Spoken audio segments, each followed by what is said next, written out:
Hello friends, welcome to my channel 5-minute class. In the previous video we have started with the data structure series and we have discussed about the algorithm and also the characteristics of the algorithms. In today's video we are going to understand how to write the algorithm. So as we know that the algorithm is basically a procedure used for solving the problem or performing a computation. So here we just write the list of instructions or list of steps that perform some specified action for solving the problem. Any algorithm will be starting with its name, that is suppose algorithm name, and inside the bracket we can specify the parameters, and then inside the two curly brackets we can list out all the steps.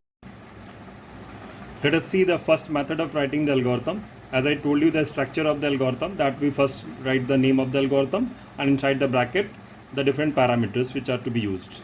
After that, a small description about the algorithm, that is that we just write that what is the purpose of the algorithm and what are the different meaning of the variables, and followed by the list of instructions or list of steps representing the logic of the algorithm. Fine.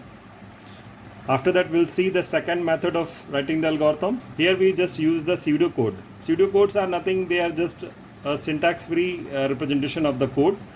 Like we just write the name of the algorithm. It is just similar to the C functions as we write name of the algorithm and then the parameters to be passed and then informal representation of the instructions. Means we do not follow any particular programming language syntax. Okay, thank you.